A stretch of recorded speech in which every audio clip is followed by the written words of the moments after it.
आज हम बात करने वाले हैं Punjab state power corporation limited में आई हुई एक बहुत ही इंपॉर्टेंट रिक्रूटमेंट की। तो चलिए सीधे शुरू करते हैं। सबसे पहले तो ये डिस्कस कर लें कि इसमें कितनी वैकेंसीज़ है। ठीक है, टोटल नंबर ऑफ़ वैकेंसीज़ की बात कर लेते हैं। तो मैं आपको बता दूं कि टोटल इसमें 1690 यानी 1690 वैकेंसीज़ है। इन वैकेंसीज़ में से 661 मतलब 661 वैकेंसीज़ जो है वो सिर्फ जनरल के लिए, 167 जो है वो EWS के लिए, इकोनॉमिकली वीकर सेक्शन के लिए, 423 यानी 423 वैकेंसीज़ जो शेड्यूल कास्ट के लोग हैं उनके लिए, और 211 वैकेंसीज़ जो है वो बैकवर्ड क्लास के लिए। इसके अलावा एक्स सर्विसमैन के लिए कुछ वैकेंसीज़ रिजर्व रखी गई है जो 118 यानी 118 है। PWD यानी फिज़िकली हैंडीकैप जो लोग शारीरिक तौर से अपाहज हैं उनके लिए भी 68 वैकेंसीज़ रखी गई है, मतलब वो भी इस फॉर्म को फिल कर सकते हैं।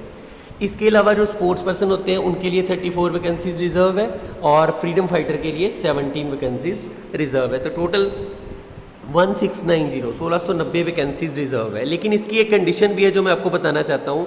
अगर आपको ये जॉब चाहिए Punjab state power corporation limited में, तो आपको पंजाबी की नॉलेज होना बहुत ज़रूरी है। और सिर्फ इतना ही नहीं, आपकी जो 10th क्लास है, जो 10वीं क्लास है, उसका आपका पंजाबी का पेपर पंजाब बोर्ड का वो क्लियर होना चाहिए।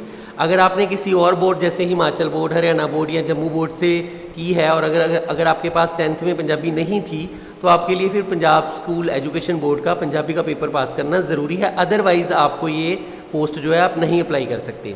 इसके अलावा एक और इन्फॉर्मेशन है कि 33% वैकेंसीज़, जो 33% वैकेंसीज़ है वो रिज़र्व रखी गई है वुमेन के लिए। और इस केस में आपका पंजाब का रेजिडेंस होना भी बहुत ज़रूरी है। PSPCL की वैकेंसी वही अप्लाई कर सकता है जो ऑलरेडी पंजाब डोमिसाइल है, यानी पंजाब का जो निवासी है। अगर आप बाहर के निवासी हो तो डेफिनेटली आप ये फॉर्म नहीं फिल कर सकते। इसके अलावा आज हम बात करेंगे एज लिमिट की भी। एज लिमिट की अगर बात करें तो वो प्योरली डिपेंड करती है आपकी कास्ट पे। जैसे अगर आप जनरल कास्ट के हो तो आपके लिए 37 साल से कम का होना जरूरी है। अगर आप शेड्यूल कास्ट या बैकवर्ड क्लास हो, SC या BC हो, तो आपकी जो एज है वो 42 से कम होनी चाहिए। ऐसे ही अगर आप फिज़िकली हैंडीकैप हो तो 47 से कम होनी चाहिए। ठीक है, अगर आप विडो हो, जिस हस्बैंड ने डिवोर्स दे दिया है लेट्स से, या आपके हस्बैंड की डेथ हो गई है, उस केस में जो गर्ल्स हैं उनकी एज 40 से कम होनी चाहिए। और अगर आप एक एक्स सर्विसमैन है, अगर आप एक साबका फौजी हैं, तो आपको कोई भी टेंशन लेने की ज़रूरत नहीं है। जस्ट आपकी एज 60 ईयर से कम होनी चाहिए, इतना ही है बस। उसके अलावा हम बात करेंगे स्कीम ऑफ एग्ज़ाम, यानी इस केस में कौन कौन से क्वेश्चन आएंगे और कितने मार्क्स के आएंगे, ये सब डिस्कस करने वाले हैं हम। तो आपको पंजाबी के आएंगे 20 क्वेश्चन, ठीक है, GK के आएंगे 10 क्वेश्चन, रीजनिंग के आएंगे 10 क्वेश्चन, और मैथ्स के आएंगे 10 क्वेश्चन। ये हो गए 50 नंबर। बाकी 50 नंबर जो है इस बात पे डिपेंड करते हैं कि आप कौन सी पोस्ट के लिए अप्लाई करते हो, तो वो पोस्ट से रिलेटेड होंगे बाकी 50। तो टोटल मिला के 100 नंबर का पेपर होगा आपका। ये पेपर 2 लैंग्वेजेस में होगा, पंजाबी और इंग्लिश। ठीक है, आपको 100 MCQ मल्टीपल चॉइस क्वेश्चन पूछे जाएंगे। हर क्वेश्चन का एक ही नंबर होगा। इसका मतलब आपको 100 मार्क्स का पेपर अटैम्प्ट करना है। और खुशी की बात यहाँ पर ये है कि यहाँ पे कोई भी नेगेटिव मार्किंग नहीं है, यानी आप आराम से सारे क्वेश्चन जो है वो अटैम्प्ट कर सकते हैं। उसके अलावा हम बात करेंगे मिनिमम क्वालिफाइंग मार्क्स की, यानी अगर आपने क्वालिफाई करना है तो कितने मार्क्स आपके कम से कम होने चाहिए। अब ये भी डिपेंड करता है आपकी कैटेगरी पे। अगर आप जनरल है तो आपके कम से कम 30 नंबर होने चाहिए। अगर 30 नंबर से कम है तो आप अगले राउंड के लिए क्वालिफाई नहीं कर सकते। और अगर आप किसी भी और कैटेगरी से हैं, जैसे SC, ST, BC या फिर फिज़िकली हैंडीकैप या एक्स सर्विसमैन, तो आपको सिर्फ 25 मार्क्स चाहिए ये जो आपका टेस्ट है उसको क्वालिफाई करने के लिए। ठीक है जी, चलिए आगे चलते हैं। टेस्ट सेंटर्स की भी बात कर लेते हैं। अब टेस्ट सेंटर कहाँ पे होगा, जॉब कहाँ पे होगी, ये वाले क्वेश्चन भी बहुत सारे पूछे जाते हैं। तो इसका आंसर दे देता हूँ कि अभी जो इन्होंने ऑफिशियल नोटिफिकेशन जारी किया है, जिसका लिंक मैंने डिस्क्रिप्शन बॉक्स में दिया है, ठीक है, उसमें ये लिखा है कि आपके सेंटर्स कहीं भी बन सकते हैं, लेकिन ऑफ कोर्स वो पंजाब के अंदर ही होंगे। PSPCL अभी तक ये डिसाइड नहीं कर पाया कि वो कहाँ पे टेस्ट लेंगे। अगर पिछले PSPCL की बात करें तो कुछ लोगों का अमृतसर में हुआ था, कुछ लोगों का जलंधर, कुछ लोगों का लुधियाना, कुछ लोगों का पटियाला, ऐसे अलग अलग हुए थे। तो यहाँ पे टेस्ट सेंटर्स के बारे में कोई भी ऑफिशियल इन्फॉर्मेशन अभी तक नहीं दी गई है।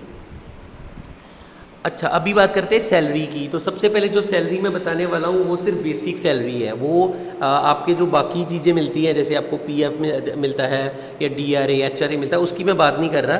तो सैलरी की बात करें तो 20,200 20,200 आपको मिलेंगे, और ऊपर से 3400 ग्रेड पे भी मिलेगी। मतलब टोटल मिला के आपको 23,600 मिलेंगे। इसमें से ये सिर्फ बेसिक सैलरी है, मैं बार बार बोल रहा हूँ ये सिर्फ बेसिक सैलरी है।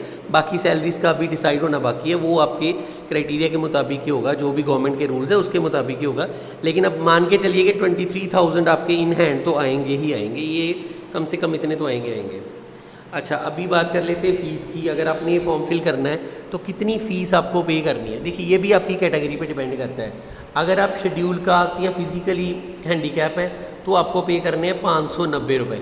ठीक है, ये फ़ीस आपकी तब लगेगी अगर आप शेड्यूल कास्ट, मैं बार बार रिपीट कर रहा हूँ, शेड्यूल कास्ट या फिज़िकली हैंडीकैप हो। अगर आप किसी भी और अदर कैटेगरी से हो, जैसे आप जनरल से हो, आप बीसी से हो, या आप किसी भी और इन दो कैटेगरीज को छोड़ के अगर आप किसी भी और कैटेगरी के बंदे हो तो आपको देने पड़ेंगे 944 रुपीज़ टू द गवर्नमेंट। ये सारी गवर्नमेंट फ़ीस है। अब आप ये फ़ीस सिर्फ ऑनलाइन पे कर सकते हैं। आपको डेबिट कार्ड, क्रेडिट कार्ड या फिर यूपीआई आईडी चाहिए आपके लिए। ठीक है, उसके अलावा कोई भी मेथड नहीं है, ऑफलाइन का कोई मेथड नहीं है, चलान का कोई मेथड नहीं है। आगे हम बात करते हैं इंपॉर्टेंट डेट्स की। अब ये आपको थोड़ा सा सुन के हैरानी होगी कि पहले तो इन्होंने बोला था कि 31 जुलाई, ये पहले डेट आई थी, 31 जुलाई को आपकी रिक्रूटमेंट स्टार्ट हो जाएगी। ठीक है, लेकिन अभी जैसे पहले ये था कि 31 जुलाई से लेके 29 अगस्त तक आपकी रिक्रूटमेंट जो है वो ख़त्म हो जाएगी इन डेट्स के बीच। लेकिन अब कुछ टेक्निकल प्रॉब्लम आ गई है जिसकी वजह से ये डेट जो है वो आगे बढ़ गई है। अभी आपको जो स्टार्टिंग डेट है आपकी वो 15 अगस्त होगी। ठीक है, 15 अगस्त 2022 जो हमारा 75th इंडिपेंडेंस डे भी है उस दिन तो इस दिन से स्टार्ट होगा। और 9 सितंबर, ठीक है, 9 सितंबर 2022 इस डेट तक ये रिक्रूटमेंट जो है चलेगी। इन डेट्स के बीच में कभी भी आप किसी भी कैफ़े जाके फॉर्म फिल कर सकते हैं। और इसका फॉर्म फिल करने का लिंक मैंने डिस्क्रिप्शन बॉक्स में दे दिया। अभी वो लिंक एक्टिवेट नहीं है, लेकिन वो वेबसाइट मैंने मेंशन कर दी है। इसके अलावा जो इसकी ऑफिशियल नोटिफिकेशन है उसका लिंक भी मैंने डिस्क्रिप्शन बॉक्स में दे दिया है। बस इतना सा फ़र्क है कि उस ऑफिशियल नोटिफिकेशन में जो लिखा है ना उसके मुताबिक जो डेट है वो पहले वाली लिखी है 31 जुलाई टू 29 अगस्त, लेकिन वो डेट अब चेंज होगी तो उसका भी एक सेपरेट नोटिस है जो मैंने डिस्क्रिप्शन बॉक्स में डाल दिया, तो आप वहाँ से चेक कर सकते हो। ठीक है जी, आगे हम बात करेंगे क्वालिफिकेशन की कि अगर आपने ये असिस्टेंट लाइनमैन की रिक्रूटमेंट फिल करनी है तो उसके लिए क्वालिफिकेशन क्या चाहिए। तो ये रहा वो नोटिस जिसमें इन्होंने क्वालिफिकेशन के बारे में लिखा है। अब यहाँ पे लिखा कि आपकी कम से कम मैट्रिक होनी चाहिए, 10वीं पास तो आप होने ही चाहिए, या फिर इसके इक्वलेंट आप पढ़े हो। अगर आपने 10th नहीं की और उसके इक्वलेंट कोई डिप्लोमा किया तब भी चलेगा, पर साथ साथ आपके पास नेशनल अप्रेंटिसशिप सर्टिफिकेट जो NAC होता है लाइनमैन ट्रेड में, वो डेफिनेटली होना चाहिए। एक्स सर्विसमैन भी ये बात सुन ले कि अगर वो आर्मी से लाइनमैन ट्रेड से रिटायर हुए हैं तो वो ये फॉर्म फिल कर सकते हैं, उसमें कोई बात नहीं है।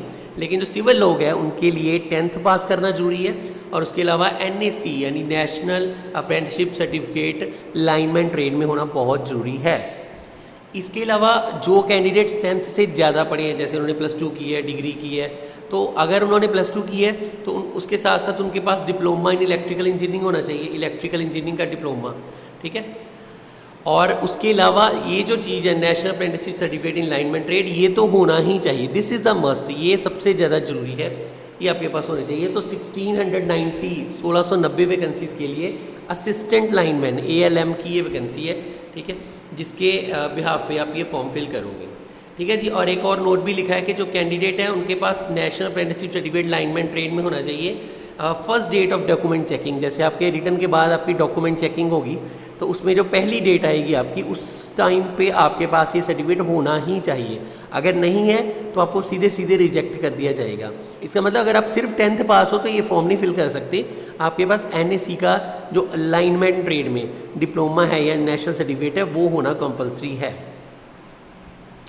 वैसे तो मैंने सारी इन्फॉर्मेशन इस वीडियो में आपको दे दी। अगर आपको फिर भी लगता है कि कुछ बाकी है तो आप मुझे कमेंट सेक्शन में कमेंट करके पूछ सकते हैं।